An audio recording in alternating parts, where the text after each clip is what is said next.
Tuhan bersamamu. Dan bersama rohmu. Inilah Injil Yesus Kristus menurut Markus. Dimuliakanlah Tuhan. Sekali peristiwa Yesus memanggil ke-12 murid dan mulai mengutus mereka berdua-dua. Ia memberi mereka kuasa atas roh-roh jahat dan berpesan kepada mereka supaya jangan membawa apa-apa dalam perjalanan kecuali tongkat saja. Roti pun tidak boleh dibawa, demikian pula kantong perbekalan dan uang dalam ikat pinggang. Mereka boleh memakai alas kaki, tetapi tidak boleh memakai 2 jubah. Kata Yesus selanjutnya kepada murid-murid itu, "Kalau di suatu tempat kamu diterima dalam suatu rumah, tinggallah di situ sampai kamu berangkat dari tempat itu. Kalau ada suatu tempat yang tidak mau menerima kamu, dan kalau mereka tidak mau mendengarkan kamu, keluarlah dari situ, dan kebaskanlah debu yang di kakimu sebagai peringatan bagi mereka." Lalu pergilah mereka memberitakan bahwa orang harus bertobat. Mereka mengusir banyak setan dan mengoles banyak orang sakit dengan minyak dan menyembuhkan mereka. Demikianlah Injil Tuhan. Terpujilah Kristus. Marilah kita hening sejenak, kita merenungkan firman Tuhan yang kita dengarkan.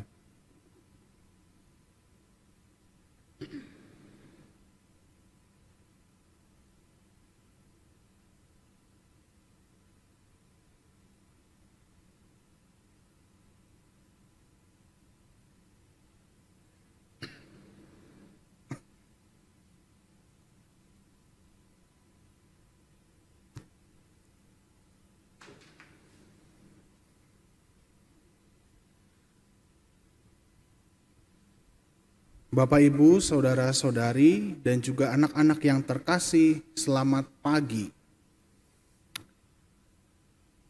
Pada pagi hari ini kita mendengarkan dalam bacaan Injil bagaimana Yesus mengutus ke-12 muridnya berdua-dua. Yesus mengutus murid-muridnya bukan saja untuk mewartakan kerajaan surga, tetapi juga mengutus mereka untuk menyembuhkan orang sakit, untuk membebaskan orang dari kuasa kegelapan, orang yang kerasukan setan dan sebagainya. Nah, maka dalam bacaan Injil yang kita dengarkan, kita melihat bagaimana Yesus pada akhirnya memberikan kuasa kepada para muridnya, kuasa atas roh jahat, ya, sehingga para murid bisa berkarya dengan lebih mudah, sehingga tujuan dari tugas perutusan mereka itu bisa terlaksana dengan baik. Nah, yang kedua, selain memberi kuasa, Yesus juga memberi pesan. Pesannya kurang lebih ada 2 poin. Ya, poin pertama itu berkaitan dengan jangan membawa apapun. Jangan membawa ini itu kecuali tongkat. Itu bunyi pesan yang pertama. Sedangkan bunyi pesan yang kedua kurang lebih mengajak para rasulnya supaya mereka bisa menerima situasi apapun yang mereka hadapi di tengah-tengah tugas perutusan mereka. Bisa jadi di tengah-tengah tugas perutusan mereka diterima sangat baik. Ya, bahkan diperbolehkan masuk ke rumah, boleh menginap di rumah itu. Tetapi di sisi yang lain bisa juga mereka mengalami penolakan. Mereka bisa dihina, mereka bisa diusir, ya bahkan mereka bisa disiksa karena menjalankan tugas perutusan mereka. Jadi 2 pesan Yesus berkaitan dengan 2 hal tadi. Nah, kenapa Yesus memberikan kuasa dan memberikan pesan-pesan ini sebelum Yesus mengutus ke-12 muridnya? Tujuannya supaya para murid itu tentu saja bisa menyelesaikan tugas perutusan yang diberikan oleh Yesus.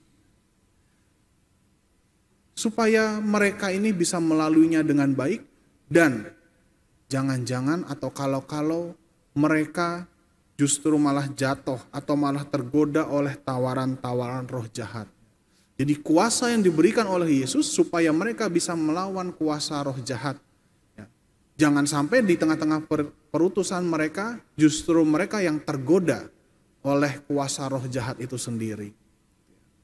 Kurang lebih saya menggambarkan bacaan Injil seperti itu. Nah, lalu Bapak Ibu Saudara-saudariku yang terkasih dan juga anak-anak, kira-kira apa yang bisa kita renungkan dari firman Tuhan yang kita dengarkan pagi hari ini? Saya merenungkan, bukankah demikian pula seperti kita itu seperti para murid yang setiap hari diutus oleh Tuhan ke tengah-tengah dunia untuk mewartakan kerajaan surga. Bukan saja mewartakan kerajaan surga, tetapi kita senantiasa ditantang oleh Tuhan untuk membagikan karya dan amal kasih, perbuatan baik kepada orang-orang yang ada di sekitar kita. Kadang-kadang ketika kita berusaha memperoleh apa yang kita inginkan, kita berusaha ingin mencapai sesuatu dalam hidup kita, kita ingin meraih cita-cita tertentu atau tujuan tertentu, baik dalam pekerjaan kita, dalam aktivitas keseharian kita, bahkan dalam hidup pribadi kita. Kerap kali kita juga ditantang atau bahkan menghadapi godaan-godaan yang mungkin sama seperti yang para murid alami. Maka oleh karena itu pada perayaan Ekaristi pagi hari ini kita diajak untuk menyadari, sama seperti pesan Tuhan Yesus kepada para muridnya, demikian juga pesan itu ditujukan kepada kita juga. Bahwa bisa jadi dalam kehidupan kita ini, kita juga berhadapan dengan godaan-godaan yang bisa membuat kita justru terbuai dan jatuh dalam kuasa roh jahat. Godaan-godaannya minimal ada dua, sama seperti yang disampaikan oleh Yesus kepada para muridnya. Godaan itu bisa muncul dari apa yang kita miliki, apa yang kita bawa. Sama seperti Yesus mengatakan kepada muridnya, jangan membawa apapun selain tongkat. Demikian juga kepada kita. Tujuannya apa? Supaya kita itu sadar bahwa bisa jadi dalam perjalanan hidup kita, dalam mengejar apa yang menjadi tujuan hidup kita setiap hari, kita malah disibukkan dengan apa yang kita miliki. Bisa jadi kita ribet dengan harta milik kita, uang yang kita miliki. Bisa jadi kita malah ribut atau malah dibingungkan dengan jabatan kita, dengan status sosial kita. Atau bahkan kita juga bisa malah tidak fokus karena kita sibuk memikirkan hal-hal sederhana, hobi-hobi kita, kesukaan-kesukaan kita, makanan-makanan, minuman dan sebagainya. Itulah godaan-godaan yang muncul dari diri kita sendiri yang kita bawa. Itulah pesan Yesus yang pertama kepada para murid, jangan bawa apapun kecuali tongkat, bekal pun jangan. Kita diminta untuk menyadari bahwa godaan bisa muncul dari diri kita sendiri. Nah, yang kedua, sebagaimana Yesus juga berpesan kepada para muridnya, terimalah situasi yang kamu hadapi. Kadang-kadang situasi yang kamu hadapi bisa saja menyenangkan, tetapi bisa juga tidak menyenangkan. Demikian pula godaan-godaan itu juga bisa muncul dari situasi atau peristiwa dalam kehidupan kita yang bisa jadi mempengaruhi seluruh gerakan perasaan-perasaan dalam hidup kita sendiri. Misalkan saja ketika kita membayangkan apa yang ingin kita peroleh, kita ingin melakukan sesuatu, tiba-tiba kita membayangkan ada begitu banyak kesulitan-kesulitan yang mungkin kita hadapi. Mungkin saja kita berhadapan dengan ketakutan-ketakutan, wah nanti kalau saya menghadapi peristiwa seperti ini bagaimana? Atau mungkin juga kita berpikir tentang bagaimana kalau nanti saya mendengar atau mendapatkan kabar yang tidak mengenakan. Sehingga bukannya kita berani berjalan, berproses kembali, mengejar apa yang menjadi tujuan hidup kita, mengejar apa yang menjadi tugas perutusan kita, tetapi kita malah berhenti di satu tempat. Kita tidak bergerak, kita diam karena ketakutan-ketakutan kita. Akibatnya dari situ kita malah memunculkan kecemasan-kecemasan. Kecemasan dalam diri kita sendiri, kita takut melangkah, kita menjadi sedih, kita merasakan putus asa di situ. Akibatnya kita jadi tidak fokus dengan tugas perutusan kita dan justru menjadi tidak merasakan sukacita dari hidup kita sendiri. Padahal apa saudara-saudariku yang terkasih? Padahal tugas yang diberikan Tuhan kepada kita supaya kita membawa kabar sukacita kepada orang-orang yang ada di sekitar kita. Kita diminta membawa kabar sukacita, tetapi karena ketakutan-ketakutan kita, karena godaan-godaan yang kita hadapi, kita malah menjadi tidak merasakan sukacita. Kita bukannya bergembira, kita malah menjadi sedih, kita menjadi takut. Itulah yang diminta oleh Tuhan, kita menyadari godaan-godaan dalam hidup kita dengan berkaca pesan Tuhan Yesus kepada para murid-muridnya. Maka, oleh karena itu Bapak Ibu Saudara-saudariku dan anak-anak yang terkasih, pada perayaan Ekaristi pada pagi hari ini kita diajak untuk menyadari dua hal. Yang pertama, kita diajak untuk menyadari bahwa kita semua, Anda dan saya, itu diutus oleh Allah sendiri untuk membawa kabar sukacita.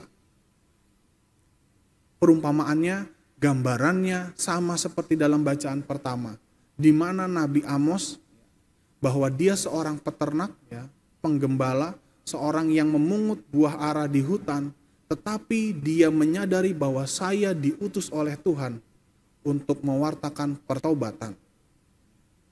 Jadi apapun pekerjaan kita, apapun kehidupan kita, sadarilah bahwa hidup kita itu dipilih oleh Tuhan, kita diutus oleh Tuhan sendiri untuk mewartakan kabar sukacita. Sehingga kita bisa merasakan sukacita di tengah-tengah pekerjaan kita, di tengah-tengah kehidupan kita yang mungkin tidak mudah, mungkin tidak menyenangkan. Tetapi kita sadar bahwa Tuhan sendiri yang mengutus kita. Dan yang kedua, kesadarannya kita diajak untuk menyadari bahwa rupa-rupanya sama seperti para murid yang diutus berdua-dua, demikian juga kita semua, kita diutus bersama dengan yang lain. Kita tidak diutus sendirian. Maka Bapak Ibu Saudara-saudariku yang terkasih, marilah kita menyadari dalam kehidupan kita ketika Anda menghadapi kesulitan, ketika Anda menghadapi kecemasan, ketika Anda menghadapi ketakutan-ketakutan, sadarilah bahwa kita tidak sendirian. Sadarilah bahwa ada orang-orang yang senantiasa membantu kita. Mungkin kita sadar tidak sadar dalam kehidupan kita sehari-hari. Tetapi hari ini melalui firman Tuhan yang disampaikan kepada kita diajak untuk menyadari bahwa di tengah-tengah tugas perutusan kita tidak pernah sendirian. Kita didampingi atau kita ditemani dan ada juga orang-orang yang senantiasa membantu kita. Mari kita hening sejenak, kita sadari dua hal ini, bahwa kita diutus oleh Allah sendiri dan juga kita diutus bersama-sama dengan yang lain. Kita tidak diutus sendirian, bukan saja ditemani oleh Tuhan sendiri, tetapi juga ditemani oleh yang lainnya.